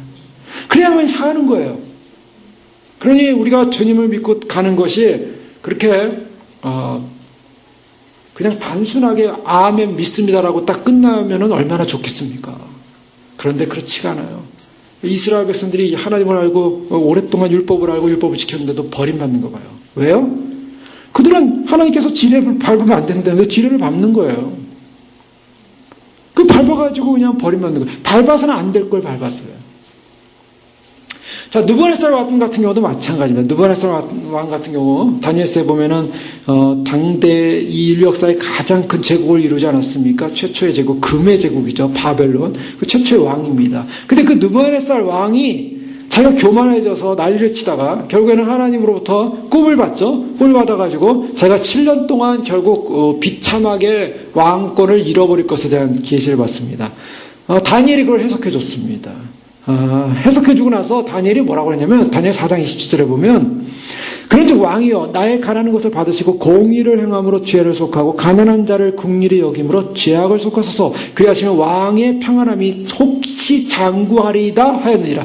자, 여기 힌트가 있어요. 하나님께서 느부갓네살 왕에게 꿈을 줬는데 네가 앞으로 짐승처럼 7년 동안 지낼 것이다. 왕위를 빼앗길 것이다. 계시를 줬어요. 근데 다니엘이 거기다가 하나를 덧붙였어요. 뭘 덧붙냐면 왕이 공의를 행함으로 죄를 속하고 가난한 자를 긍휼히 여김으로 죄악을 속았어. 그리하시면 왕이 평안함이 혹시 장구하리이다. 이게 뭐냐면 그에게 기회가 줬다는 거예요. 하나님이 다니엘을 통해서 혹시나 당신이 지금 교만하고 가난한 자를 우습게 여기고 업신여기고 그리고 공의를 행하지 않고 불의를 행하면서 네가 바벨론의 엄청난 제국을 이뤘는데 지금부터는 좀 제대로 공의를 행하라. 그리고 가난한 자를 좀 긍휼히 여겨라. 그리고 너의 죄를 용서받아라. 죄악을 속하소서 그랬거든요. 그런데 그 꿈을 해석받고 느부갓네살 왕이 어떻게 했습니까? 느부갓네살 왕이 오히려 더 그것을 행하지 못하고 그냥 예전처럼 교만을 행하면서 그렇게 살았어요. 교만을 행하면서 사니까 어떻게 됩니까? 앞으로 1년 후에 그가 정신이 나가버렸어요. 정신이 나가가지고 그냥 소처럼 돼가지고 풀에 나가서 풀을 뜯어먹기 시작합니다. 풀을 뜯어먹으면서 이슬을 맞으면서 밖에서 정신없이 사는 거예요. 자, 그렇게 살다가 기한이 참에 다니엘 4장 34절에 보면 기한이 찼어요. 나 느부갓네살 하늘을 우러러보았더니 내 총명이 다시 내게로 돌아온지라. 이에 내가 지극히 높으신 자에게 감사하며 영생하시는 자를 찬양하고 존경하였노니 그 권세는 영원한 권세요 그 나라는 대대에 이르리로다 하면서 뭐를 얘기하고 있냐면 하나님을 찬양하기 시작합니다. 하나님은 높으신 자고 영생하는 자를 찬양하고 존경하노니 영원한 권세요 나라는 대대에 이르리로다 라고 하면서 느부갓네살 왕이 하나님을 찬양하고 칭송하고 존경하고 이 일이 다 진실하다 하면서 그의 행하심이 의로우시다 하면서 무릇 교만하게 행하는 자를 그가 능히 낮추심이라라고 고백을 하게 돼요. 자, 느부갓네살 왕이 세상에서 최고로 교만하면 교만했던 왕이에요. 바벨론 제국을 이루고서 자기는 최고의, 그래서 어떻게 자기가 거대한 금신상을 만들어 놓고 금신상에 막 절하라 그러고 하여간 교만 그 이상 교만, 즉 적그리스도의 예표거든요. 느부갓네살은 앞으로 나타날 적그리스도는 교만한 자입니다. 아주 교만한 자예요. 왜 교만한가? 그는 작은 자, 약한 자였는데 이 말을 잘하는데 다니엘서는 말을 아주 잘해가지고 사람들을 갖다 휘어잡니다. 정치적 술수로. 그래가지고 결국에는 다른 나라 왕들을 짓밟고 일어서요. 근데 이 사람은 가난한 사람 출신이고 열등의식이 많은 사람이에요. 열등의식이 많다 가난한 사람 출신으로서 그가 결국 세상의 정권을 딱 잡으니까 그 열등의식이 교만으로 변해가지고 결국 성전에 앉아서 자기를 하나님이라고 나를 섬기라 하는 그런 존재가 돼버리는 거예요. 자, 느부갓네살이 그런 존재였는데 그는 그런 존재였음에도 불구하고 하나의 예표적 모습인데 짐승처럼 7년 동안 있다가 하나님을 제대로 섬기게 됩니다. 자, 이것은 무엇을 표현하고 있는가? 짐승의 출현, 이 짐승의 출현인 것은 하나님을 거절한 인생에 대한, 이 세상에 대한 심판입니다. 앞으로 7년 동안 적그리스도가 나타나서 적그리스도의 시대 가운데 이 땅이 심판을 받게 되는데, 이 땅이 심판받는 이유가 뭔가? 왜 하나님이 이 땅을 심판하는가? 하나님을 하나님 되게 여기지 못하고, 하나님을 높이지 못하고, 인간 나라가, 인간 사람들이 하나님의 명예와 하나님의 나라를 높이지 못했기에 일어난 사건입니다. 오늘날 인본주의는 하나님을 높이지 않고 있습니다. 인본주의는 교회 안에도, 기독교 안에도 인본주의가 들어와서 결국 하나님을 낮추고 타락시키고, 하나님이 만들어놓은 공의에 대한 심판, 정의에 대한 심판으로 해서 지옥을 예비했다고 해도, 인본주의는 하나님은 지옥을 예비할 뿐이 아니다, 단지 인간들은 없어질 뿐이다, 소멸될 뿐이다, 멸절될 뿐이다 라는 것으로 하나님의 공의적 심판을 바꿔버리는 인본주의예요. 주님이 오신다, 주님이 오시고 주님 나라가 온다, 역사적으로 오기보다는 주님이 이 땅 가운데 인간을 통하여 이 땅에 복음을 증거함으로 온 땅 가운데 그리스도의 나라가 오게끔 하는, 우리를 통해서 그리스도의 복음이 오는 것이다. 그러니 우리가 가서 복음을 전하는 것이 중요한 것이지, 주님이 오심을 기다린다는 그것은 너무나 허무맹랑한 어떤 현실 도피주의적 그러한 섹타로서의 그러한 모습들이다 라고 하면서 하나님의 약속과 하나님의 주권을 인정하지 않는 인본주의를 주님이 심판하십니다. 그런 자들은요, 휴거도 되지 않고, 그런 자들은 구원도 못 받을 것이고, 그런 자들은 하나님의 심판을 받겠어요. 왜? 기독교인들이 전부 인본주의에 빠져가기 때문입니다. 사람들 좋죠, 고상하죠, 신앙생활 열심히 하는 것 같죠. 그러나 그 속에 들어가 보면 인본주의, 신본주의가 아니에요. 철저하게 신본주의라면 무릎 꿇고 주님 오심을 기다려야죠. 왜 주님이 오신다는데, 예수님이 오신다는데 왜 예수님 오심을 인정하지 않습니까? 그 교만, 그건 교만일 수밖에 없어요. 주님의 약속의 말씀을 믿지 않는 인간의 그 잘난 교만을 주님께서 부셔서 집 밟아버리지 전까지는 인식하지 않는 거예요. 그래서 주석 같은 발로 오셔가지고 주님께서 집 밟아버린다는 거예요. 얼마나 무서운 말씀입니까? 교회를 집 밟아버린대요. 그래서 요한계시록에 보면 진노의 포도틀을 갖다가 돌려서 그 진노의 포도틀에서 그 진노의 포도즙이 나오는데 그 진액이 피예요. 전부 주님이 피바다를 줍고 옵니다. 그 대가는 자기들이 결정한 것이었어요. 하나님, 주님이 오신다는데 인간이 잘나가지고, 인간이 뭐 대단해서, 자기가 뭐 이렇게 대단하고 뭐 굉장해요. 주님이 오신다면 오시는 걸 믿고 그 앞에 무릎 꿇어야지. 그렇지 않으면 죽어야지. 죽어야 정신을 차리는 거야. 죽어야.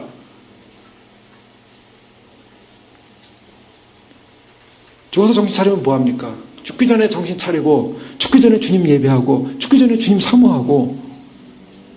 인간 아무것도 아니에요. 인간이 뭐 이렇게 대단해. 뭐 알면 얼마나 알겠어요.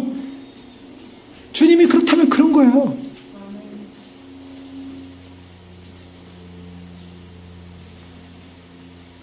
로마서 2장 18절에 보면 하나님의 진노가 불의로 진리를 막는 사람들의 모든 경건치 않음과 불의에 대하여 하늘을 쫓아 나타나나니, 하늘을 쫓아 하나님께서 나타나는데 어떤 걸 말하냐면 하나님의 진노를 나타낸대요. 진노를 나타내겠대요. 이것은 계시한다는 거예요. 그래서 하나님의 진노를 계시해 주는데, 하나님의 진노를 계시하는 이 하나님의 진노의 계시의 분노의 표출은 계속되는 겁니다. 이거는 현재적 진행이에요. 그래서 로마서 1장 18절에 말한 하나님의 진노가 불의로 진리를 막는 사람들의 모든 경건치 않음과 불의에 대하여 하늘조차 나타난다. 자, 여기 잘 보십시오. 하나님의 진노가요, 불의로 진리를 막는 사람들이에요. 불의로 하나님의 진리를 막아요.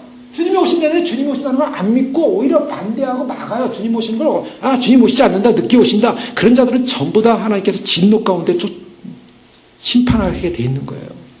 왜 진리를 막아요? 내가 간 모습 그대로 오겠다. 올 때가 됐다. 올 때 됐다. 다 알려줘요. 요한계시를 읽어보십시오. 사람들이요, 일반 계시, 창조 계시를 통해서 하나님께서는 인간들에게 하나님의 존재를 알려주셨어요. 로마서에 보면 하나님이 창조를 통해서 인간에게 하나님이 존재한다는 걸 만물토가 알려주셨어요. 그런데 사람들이 그것을 알면서도 하나님을 하나님 되게 여기지 않는다고 성경은 말하고 있어요. 그 하나님을 하나님들이 여기지 않는 대가를 치른다라고 말하고 있어요. 죽여버린다는 거예요. 전부 쉽게 얘기해서 다 지옥 보내는 거예요. 그런데 마지막 때 주님이 창조 계시가 아니라 마지막 계시를 통하여 주님이 오시는 계시를 다 보여주고 있어요. 지금 자연 만물을 보세요. 과학을 보세요. 세상을 보세요. 도덕을 보세요. 인간 본성을 보세요. 지금 주님 오실 때 됐습니까? 안 됐습니까? 사람들에게 물어보세요. 마지막 때 됐습니까? 안 됐습니까? 지금 미국에 사는 사람, 많은 사람들이 크리스찬이 아닌 사람들도 마지막 때라는 걸 알고, 둠스데이가 온다는 걸 알고 땅을 파고 산으로 들어가고 자기 생존 위해서 살겠다고 노력하는 사람들이 많아요. 세상 사람들은 이제 마지막 원자 시대가 오고 원자탄 시대가 오고 세계 전쟁이 일어날 것이고 이제 인류 종말은 전부 왔다. 인류 종말은 왔기 때문에 이제는 그 두려운 날이 온다라는 것을 인식하고 있다고요. 하나님을 안 믿는 사람들도. 그런데 하나님 믿는 사람들이, 교회 다니는 사람들이 예수님이 오신다는 분명한 증거가 나타났고, 분명한 증거들이 눈앞에 다 드러났고, 과학적 증거, 상황적 증거 다 드러났는데 안 믿어요. 그 대가를 치를 겁니다. 저는 그걸 전할 수밖에 없어요.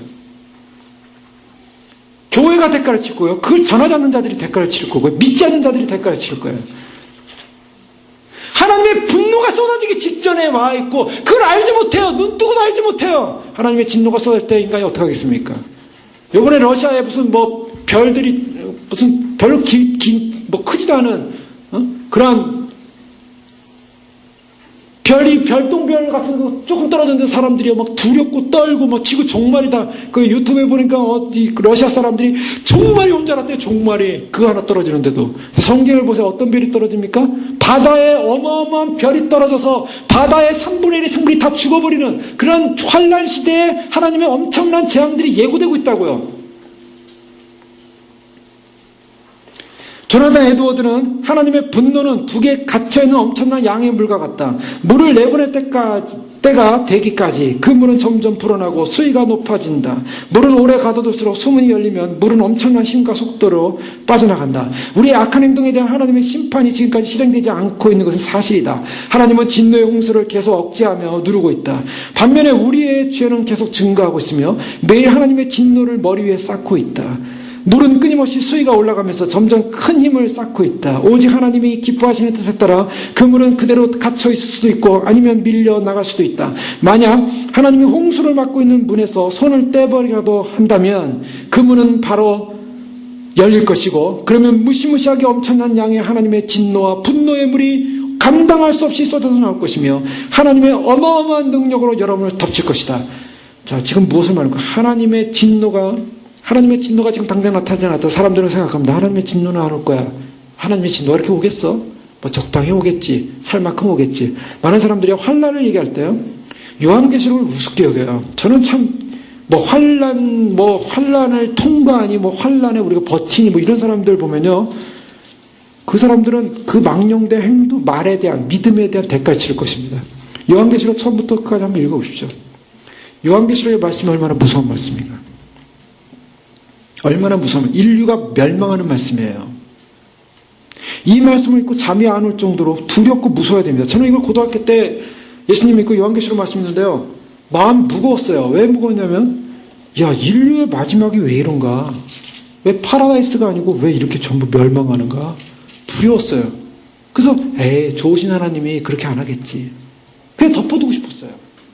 덮어두고 싶은 게 인간의 마음이에요. 그렇죠? 나쁜 얘기, 심판받는 얘기, 죽는 얘기, 목베임 얘기 누가 좋아합니까 여기?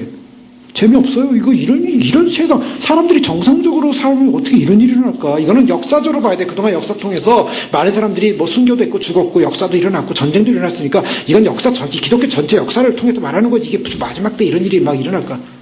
그렇게 되고 싶은 거예요. 역사적으로 보고 싶은 거예요. 그냥 부정하고 싶은 거예요. 인간의 마음은요, 하나님의 이런 진노에 대해서 그저 부정하고 싶은 거예요. 하나님이 진노하신데 눈 딱 감고 눈 가리고 하나님 진노 안 하시죠? 나는 그렇게 안 보여요. 하나님 진노하는 게 보이지 않아요? 하나님 진노는 오고 있는데 지금.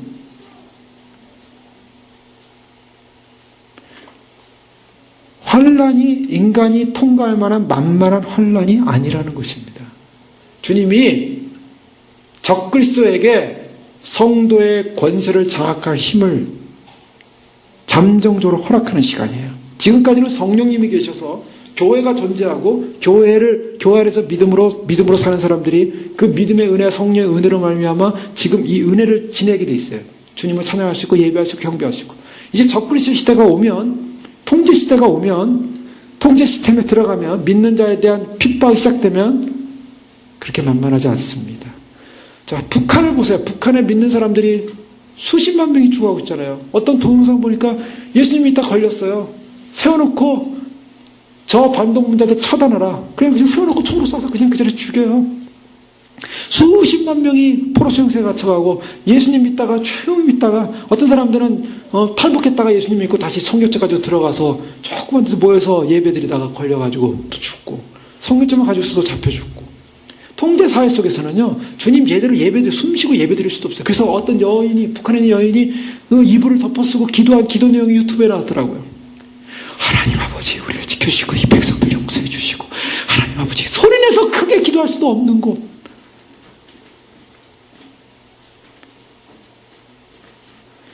성령님이 떠나가시고 왔다 이러면요, 이 세상은 어떤 세상이냐면 패닉이에요. 그러니까 하나님의 은혜가 떠났다고 보시면 돼요. 1차적으로. 그런데 1차적으로 하나님의 은혜가 떠났다는 것은 뭘 말하냐면 이것은 지옥의 예표라는 거예요.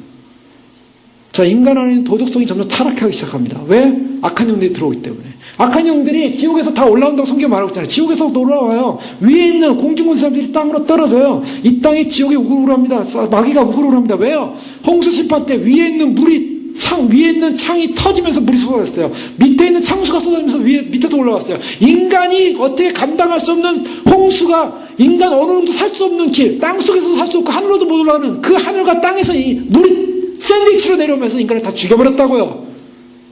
하나님께서 심판하실 때 그렇게 만만하게 심판하지 않습니다. 요한계시록은 심판이에요. 하나님의 심판, 하나님의 심판을 견딜 자가 누구냐? 왕과 지주들이, 돈 있는 자들이 땅을 파고 들어가서 숨어있다가 우리를 어린 양의 진노에서 좀 피하게 해라. 저들이, 돈 있는 자들이 자기 최고의 기술을 가지고 땅 파고 들어갔어도 전부 기어나와서 하나님의 진노의 심판 앞에 더벅을 떤다고요. 다 심판받게 돼 있어요. 주님이 아무리 땅 끝에 숨어도, 아무리 산 끝에 숨어도, 아무리 지구의 어떤 끝에 숨어도 주님이 찾아가셔서 벌할 자는 벌하고 심판할 자는 심판하시는 거예요. 얼마나 무서운 심판이에요.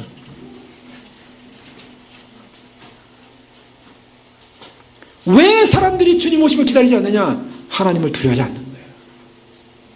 하나님 두려워하지 않는 인간들은 하나님 주님 오심을 기다리지 않는 거예요.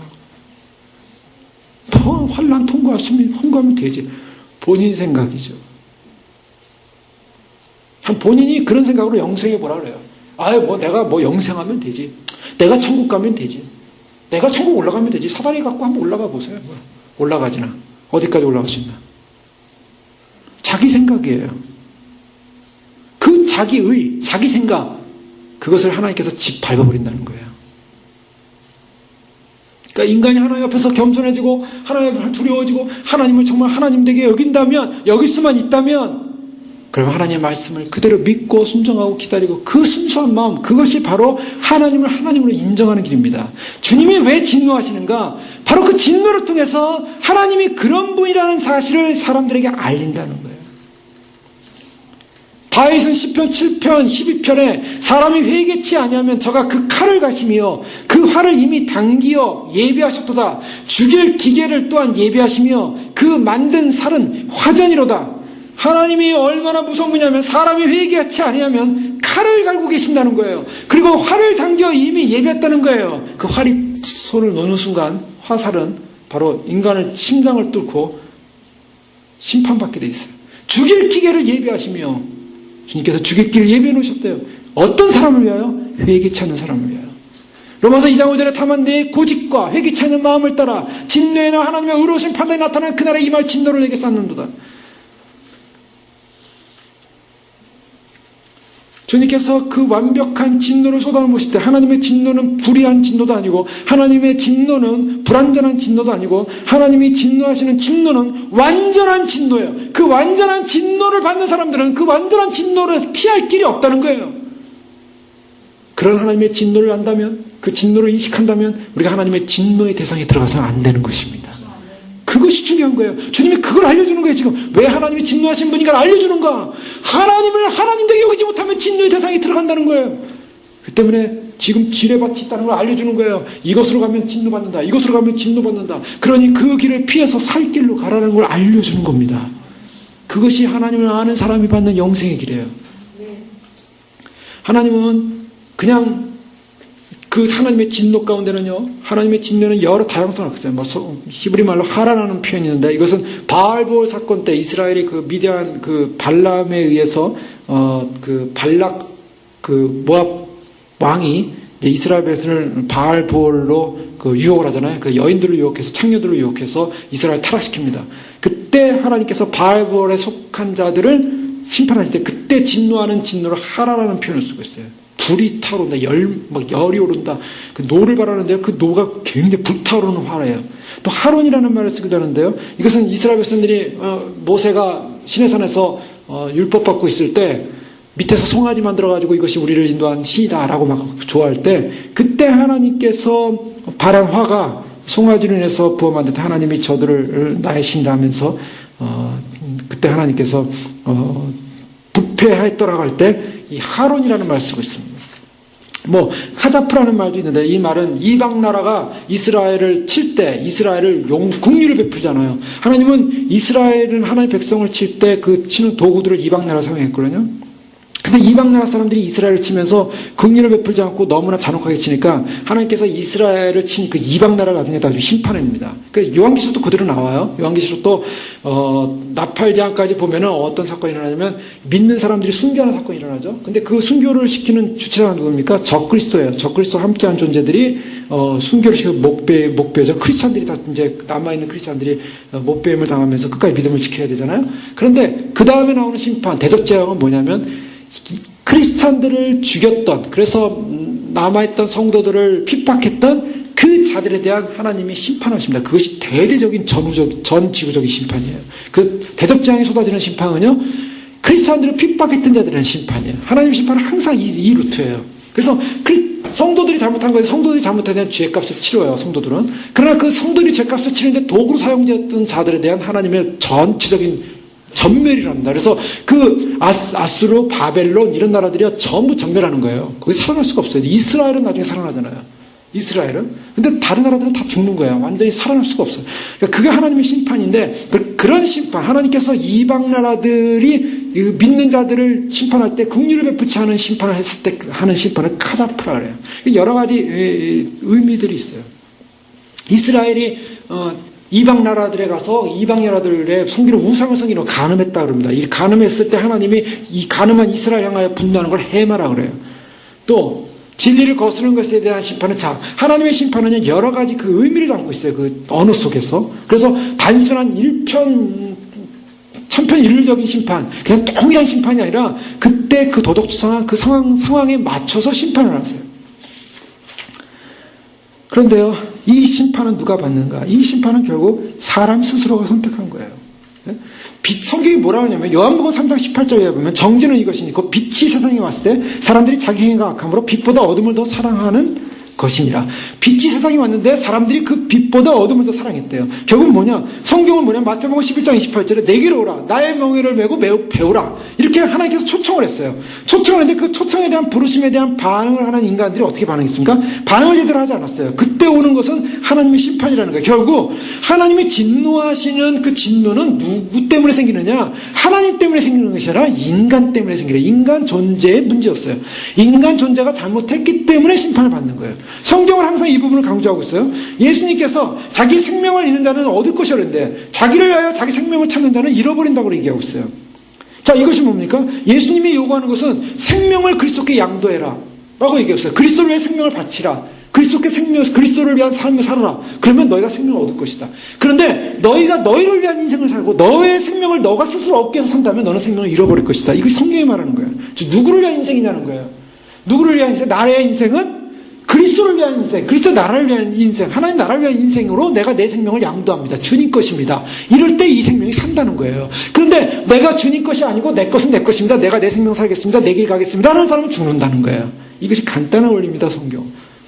주님께서 마지막 때 우리를 향하여 말씀하신 건 뭐냐면 진정으로 살 길이 어디냐는 거예요. 마지막 때 사는 길, 마지막 때 지뢰 안 받고 죽지 않고 사는 길, 그것은 생명을 주님께 맡기는 거예요.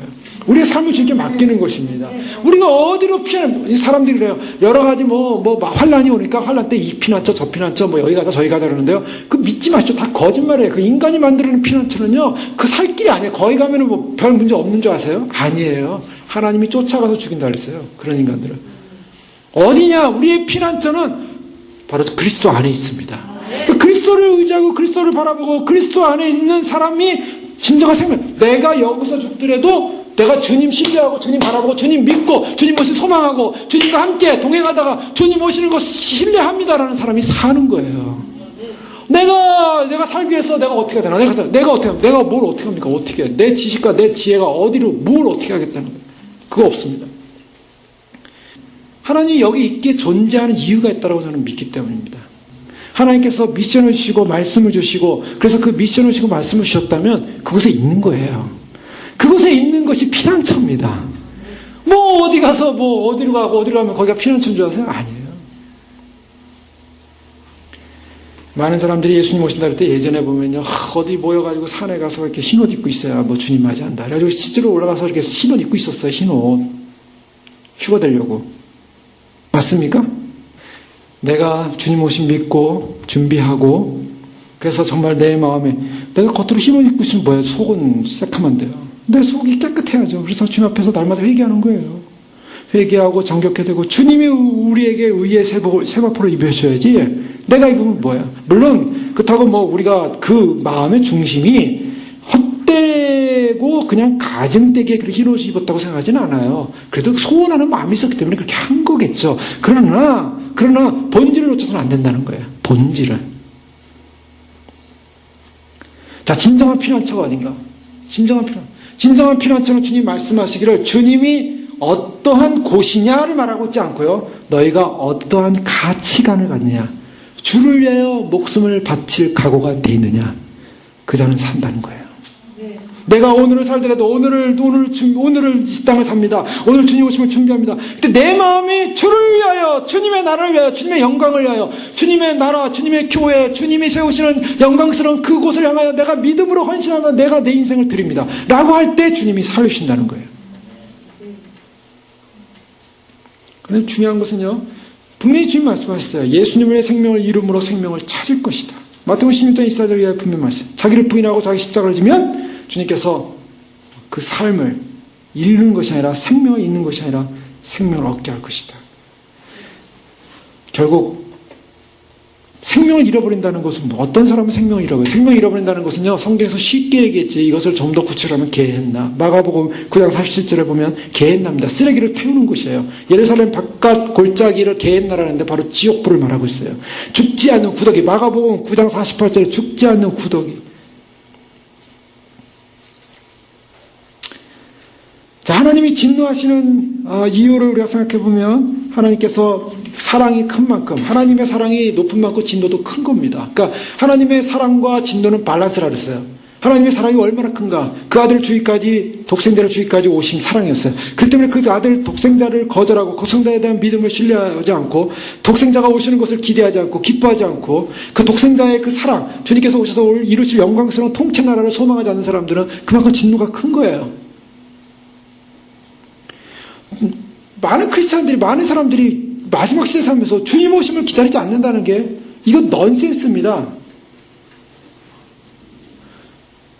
주님 오심을 기다리지 않는다는 게 넌센스예요.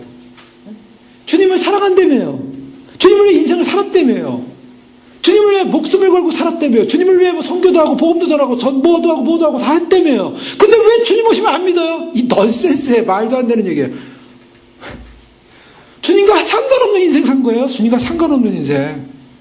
주님이 오신다는 이 사실이 얼마나 기쁘고 복된 소식이고, 날마다 주님 오심을 기다려야 돼. 날마다 주님이 오시지 않는다고, 주님이 오신다고 얘기, 성경에 써놓지 않았어도요. 날마다 주님 사모합니다. 기다립니다. 주님 기다려야 되는 게 정상이에요. 그런데 주님 오신다고 말씀해놓고, 주님이 오신다고 약속하고 있고, 성경에, 바울 서신을 보세요. 바울의 서신의 가장 핵심적인 결론은 뭐냐? 바울 신학의 결론은 바울의 에스카톨로지. 바울의 종말론이에요. 바울의 고린도 전서를 보세요. 바울이 종말을 얘기하지 않고 있는가? 우리의 인생은 여기 있지 않다. 우리는 다 나중에 부활할 것이다. 주님이 오실 것이다. 순식간에 변화될 것이다. 나팔이 울릴 것이다. 우리가 들림받을 것이다. 바울의 종말론을 보세요. 바울은요, 2000년 전에도 주님 곧 오실 것을 믿고 살았어요. 근데 많은 유대인들이요, 이제 제가 금요일기도에 이제 히브리서를 보고 싶어 하는데, 히브리서는 유대인들, 당시에 유대인들을 향해 쓰여진 말씀인데, 많은 크리스찬 유대인들이, 예수님을 믿었던 유대인들이 예수님의 곧 오심을 소망했어요. 근데 당시에 예수님이 오신다는 약속을 믿고 소망했는데 당시에 오지 않았어요. 그래서 많은 사람들이 막 혼란에 빠졌어요. 그래서 그들에게 위로하고 격려하기 위해서 쓰여진 말씀이 히브리서 말씀이에요. 근데 그 히브리서 말씀에 보면 오시리가 지체하지 않고 오시리라. 믿으라. 그 믿음을 가지고, 그 신뢰를 가지고 그들은 믿음을 지켰어요. 그 믿음을 지킨 것이 2000년이 흘러왔어요. 주님께서 이 시간 우리에게 주시는 말씀이 뭡니까? 다시 히브리서를 보고, 다시 우리가 복음서로 돌아가고, 다시 우리가 서신서로 돌아가고, 서신서에서 말씀하시는 게 뭐예요? 주님 오심을 기다리고 주님 오심을 나를 소망하고 서로 위로하라. 그러니 뒤로 물러가지 말고 더욱 주에 힘쓰는 자들이 되라. 소망하고 격려하는 말씀이거든요.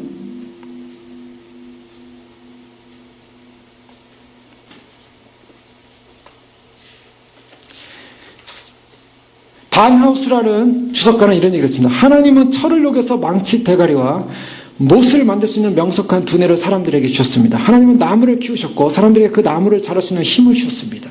또 그 나무를 자르고 다듬어서 망치 손잡이로 만들 수 있는 두뇌를 주셨습니다. 그런데 사람들이 그 망치와 못을 만들었을 때 사람들은 하나님이 보내신 그 아들의 손을 인간들이 그 손에 못을 받도록 하나님이 내어주셨고 자신을 십자가에 달도록 하셨습니다. 이것은 인간에게 아무 변명의 여지가 없다는 것을 잘 보여주고 있습니다. 자, 하나님께서 인간에게 주는 모든 축복과 은총을 인간은 뭐라면 하나님을 대적하고 하나님을 죽이는 데 사용했다는 것입니다. 그것이 바로 인간의 죄예요. 근데 하나님의 사랑과 인간의 죄는 이렇게 커요. 괴리감이 있어요. 하나님은 어마어마한 사랑으로 인간을 대했지만 인간은 어마어마한 대적으로 하나님을 죽였어요. 바로 이것이 바로 하나님의 사랑과 진노의 차이입니다. 그래서 하나님께서 인간의 타락한 본성을 향해서 하나님께서 인간들을 향해 진노할 수밖에 없는 그 부분을 이야기하고 있어요. 그 인간의 제일 되는 목적은 뭐냐? 인간의 목적은 하나님께 영광을 돌리는 것입니다. 하나님께 영광을 돌려야 될 인생이 하나님께 영광을 돌리지 못하는 것, 하나님에 대해 대적하는 행위라는 거예요. 하나님의 진노는 바로 하나님께 영광 돌리지 못할 인생을 통하여 나타나고 있고 바로 그 인생이 걸어가는 길은 자기의 고집과 자기의 회개치 않음으로 인해서 결국 진노를 쌓고 있다는 것입니다. 그런데요, 중요한 것은 정말 하나님께서 진노하시는 분이라는 사실을 제대로 아는 사람은 어떤 사람이냐? 그것을 기뻐하는 사람들이 있어요. 하나님의 진노를 기뻐하는 사람들. 자, 하나님의 진노의 대상으로 들어가는 것이 아니라 하나님의 진노라는 소식을 들을 때 막 기쁨이 일어나요. 감동이 일어나요. 데살로니가서 1장 10절에 보면 장래 노하심에서 우리를 건지시는 예수시라. 장래 노하심이 일어나요. 근데 우리를 건지실 때 언제냐? 어디서 건지냐? 장래 노하심이 와요. 장래 노하심 하나님의 진노에서 우리를 건지시는 분이래요. 자, 이것을 성경에 뭐라고 말하고 있습니까? 요한계시록 19장 1절 2절에 보면 이 이후에 내가 들으니 하늘의 허다한 무리에 큰 음성 같은 것이 있어 가로되 할렐루야 구원과 영광과 능력이 우리 하나님께 있도다. 그의 심판은 참되고 의로우신지라. 음행으로 땅을 더럽게 한 큰 음녀를 심판하사 자기 종들의 피를 그의 손에 갚으셨도다 하고 라고 두 번째 가로되 할렐루야 하더니 그 연기가 세세트로 올라가도다. 여기서 하나님의 심판을 즐거워하는 사람이 있어요. 하나님의 심판을 하나님의 진노를 기뻐하는 사람들이 있어요. 어떤 사람들입니까? 하늘의 허다한 큰 구원받은 음성 할렐루야 구원과 영광과 능력이 하나님께 있도다. 주님을 위하여 목숨을 걸었던 수많은 믿음의 사람들의 영이 요한계시록 시작되면서 하나님께 신원합니다. 어떤 신원합니까? 우리들의 핏값을 신원할 때가 언제니까 우리의 핏값을 좀 갚아주십시오. 뭐냐? 하나님이 진노해달라는 거예요. 그랬더니 하나님께서 말씀하시기를 아직 너의 택한 사람들이 덜 구원을 받았으니까 그들이 구원을 받고 난 다음에 심판을 행하겠다. 자, 하나님의 심판을 외치고 하나님의 심판을 이루소서라고 주장하는 사람들이 누구예요? 하나님의 심판을 기뻐하는 사람들이 누구예요? 바로 하나님과 함께 동행했던 사람들입니다. 하나님과 함께 동행했던 사람들은 하나님의 진노가 두려운 진노가 아니라 하나님과 동행하는 사람들은 하나님이 그 진노를 통해서 우리를 구원했다는 사실을 알기 때문에 기뻐한다는 것입니다. 여러분 천둥이 벅 치고요. 막 번개가 막 치고 천둥이 막 울려대면 어떻습니까? 주님이 오실 날이 가까웠구나. 기쁘고 즐겁습니까? 아니면 이거 주님 오시면 안 되는데 떨리십니까? 기쁘고 반가운 사람들은 주님의 심판을 기다리는 사람들이에요. 주님 좀 빨리 좀 심판을 해주십시오.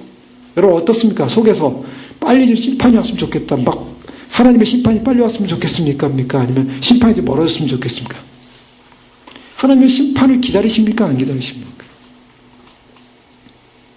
다가올 심판의 날에 하나님의 그 진노를 가장 영광스럽게 드러내실 때 하나님이 그 심판을 통해서 하나님의 진노를 드러내시는 날 이 땅에 하나님을 거절한 인생들, 하나님을 떠난 인생들, 하나님의 권위를 옹호하지 못하고 하나님의 어미로운 통치를 인정하지 못하고 하나님의 정의를 무시했던 그래서 교만한 반역자들에 대한 하나님의 처단의 심판의 시간이 온다는 사실을 생각할 때 사실은 그들이 불쌍하기도 하지만 그러나 그들의 완악함과 그들의 고집과 그들의 회개치 못함과 그래서 그들의 진노를 머리에 쌓고 하나님을 대적하는 그 대적을 해서 결국 심판의 날이 다가올 때 하나님을 의롭다 하시고 하나님을 높다 하시고 하나님의 엄밀한 통치를 기다리고 하나님의 정의 베품을 기다리고 하나님은 참되시고 의로우신 분이십니다.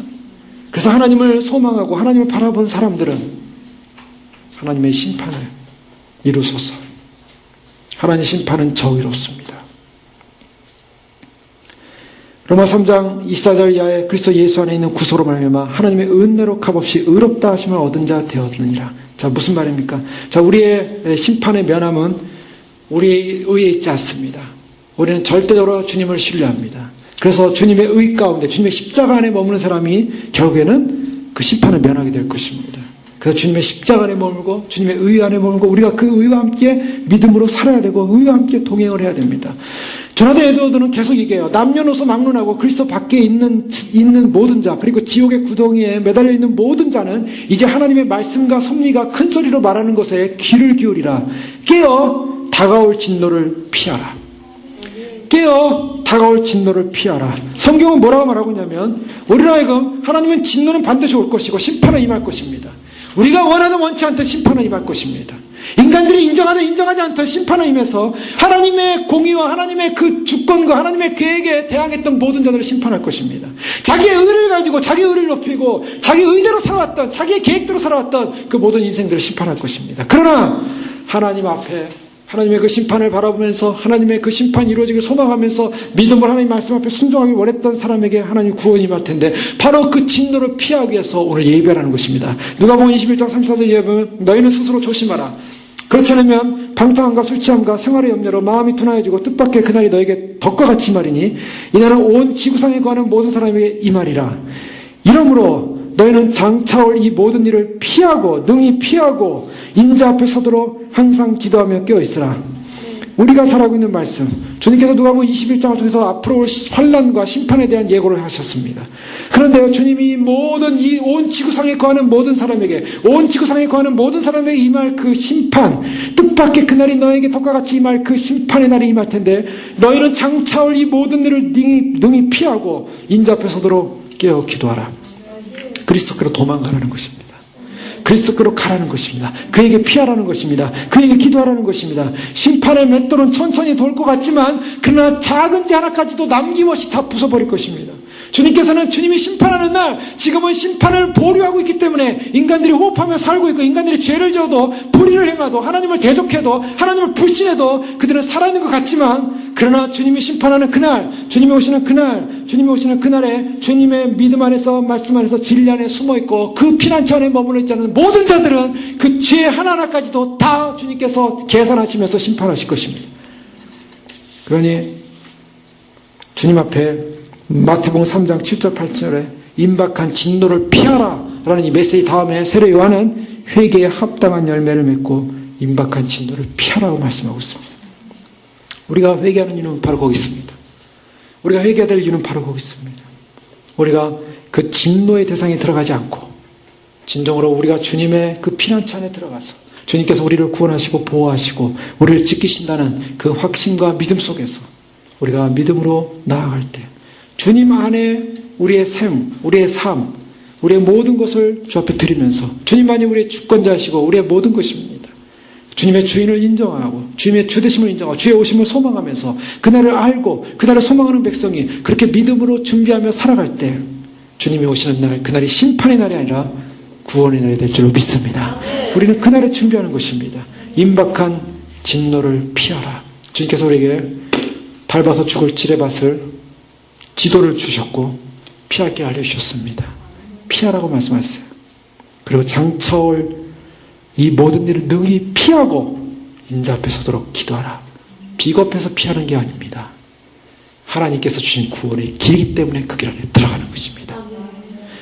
바로 하나님의 진노가 얼마나 무서운 진노인지, 그 진노가 우리의 죄 하나까지도 하나하나 드러내서 죄 하나의 한 목록당 지옥에서 1만 년이라면 우리의 모든 죄 목록 하나로 가지고 지옥에서 영원히 죄값을 치러도 나올 수가 없는 죄예요. 그러니 주님 오심을 기다리면서 주님의 온전한 구속, 주님의 진노가 임한다는 사실을 알고 주님이 오는 날은요, 그때부터 심판인 거예요. 요한계시록 보세요. 요한계시록에 나오는 모든 내용은 주께서 심판하십니다. 심판이 시작되기 전만이 기회입니다. 주님이 오실 때 들림받는 것만이 구원의 기회인 줄 믿으시고 소망하시고 다 들림의 소망 가운데 승리하시는 저 여러분 되시길 주 여러분을 축원합니다. 기도하겠습니다. 이 시간 기도할 때 그렇습니다. 주님이 우리에게 알려주셨습니다. 진노를 피할 길 바로 그리스도 안에 있음을 믿습니다. 우리가 생명을 구하고자 하는 자는 잃을 것이고 생명을 잃고자 하는 자는 얻을 것이라고 말씀하셨는데 주님 우리가 주님 오심을 알고 우리의 피난처는 예수 그리스도 안에 있음을 믿고 주님을 끝까지 신뢰하고 끝까지 주님 바라보고 주님 오시는 날 영광의 날 주님 맞아 쓰도록 축복하여 주시옵소서. 그 모든 진노의 심판을 피하게 하여 주시옵소서. 주님의 심판하시는 그날은 우리에게 영광의 날이 될 것이고 주님 그 심판을 베푸시는 주님은 의로운 분이시고 참되신 분이시기에 그 진노는 바릅니다. 믿음으로 선포하면서 주님 그 진노의 날이 오기 전에 우리가 그 진노의 날에 들어가는 존재가 아니라 진노의 날을 피하고 진자 앞에서는 믿음의 승리자들 믿음의 휴거 백성들로 축복하여 주시옵소서. 주여 부르기도 하겠습니다. 주여 주여 주여 할렐루야. 아버지 하나님 믿습니다. 아버지 하나님 참으로 우리에게 주신 구원의 생명의 길 아버지 하나님 그 진리의 길을 빼앗지 않게 하시니 감사합니다. 아버지 하나님 우리에게 소망 주신 것 감사합니다. 영원히 아버지 하나님 우리가 빼앗기지 않을 그 소망의 길을 우리에게 주셨사오니 아버지 하나님 참으로 놓치지 않게 하여 주시옵소서. 아버지 하나님 장차올 진노의 심판이 우리에게 임한다는 사실을 알게 하시고 아버지 하나님 그러나 우리는 그 진노를 피하면 하겠습니다. 아버지 하나님 참으로 비겁해서 피하는 것이 아니라 구원의 길 생명의 길 하나님의 진노를 완벽하기에 아버지 하나님 참으로 모든 죄 하나까지도 맷돌에 갈아서 아버지 하나님 영원한 지옥불에서 아버지 우리를 고통 가운데 아버지 하나님의 그 아버지 하나님 의식적 그 영원한 고문을 당하는 인생들이 아니라 주여 아버지 하나님 그날을 피하여 그 진노를 피하여 그 심판을 피하여 주 앞에 온전히 서시는 믿음의 승자되게 도와주셔서 주님의 사랑을 거절하지 않고 주님의 은혜를 거절하지 않고 주님의 무슨 그 긍휼을 거절하지 않고 주님의 놀라운 사랑을 거절하지 않고 아버지 하나님 기뻐하며 감격하며 반응합니다. 아버지 우리 인생 전체를 들어서 반응합니다. 우리의 삶 전체를 들어서 주 앞에 헌신합니다. 우리의 시간 전체를 들어서 주 앞에 드립니다. 주여 주님 앞에 믿음 안에 말씀 안에 진리 안에 생명 안에 구원 안에 우리를 인도하신 하나님의 놀라운 역사하신 가운데 주님을 찬양합니다. 영원히 주님 주시는 놀라운 은혜 영원히 주시는 놀라운 생명의 은혜 영원히 주시는 놀라운 구원의 은혜 아버지 하나님 참으로 구원의 은혜 기뻐합니다. 감사합니다. 오직 예수님만이 우리의 피난처시오 오직 예수님만이 우리의 구원의 소망이시오 오직 예수님만이 우리의 진리의 길인 것을 믿습니다. 아버지 하나님 우리를 이곳에 보내주셔서 아버지 하나님 그날을 준비케 하신 은혜 감사합니다. 두려워하지 않고 달려갑니다. 두려워하지 않고 뛰어갑니다. 아버지 주님이 우리에게 주신 아버지 그 놀라운 소망을 향하여 결코 놓치지 않게 하시고 생명의 길 놓치지 않게 하시고 구원의 길 놓치지 않게 하시고 이제 아버지 하나님 이제 끝이 왔음을 눈앞에 보고 있습니다. 아버지 하나님 모든 만물을 통하여 보여주고 있고 모든 자연을 통하여 보여주고 세상 사람들을 통하여 보여주고 있고 아버지 하나님 참으로 주님이 알려주시는 놀라운 사실 아버지 교회의 타락이요 아버지 하나님 첫 그리스도의 등장이요 아버지 하나님이여 인류의 아버지 하나님 교회의 참으로 주님 아버지 하나님 이 땅 가운데 이제 마지막에 온 이 모든 역사의 사실 앞에 우리가 준비하고 있습니다. 아버지 하나님 오늘도 준비하게 하시고 예배하게 하시고 예수 그리스도의 부활의 능력과 말씀의 능력과 예수님의 구원의 능력과 생명의 능력과 예수님이 주신 놀라운 구원의 능력을 놓지 않게 하시고 우리에게 주신 놀라운 이 생명의 길 아버지 놓지 않는 그 구원의 놀라운 소망 가운데 승리할 수 있도록 아버지 하나님 도와주시옵소서 축복하여 주시옵소서. 아버지 하나님 참으로 주님께서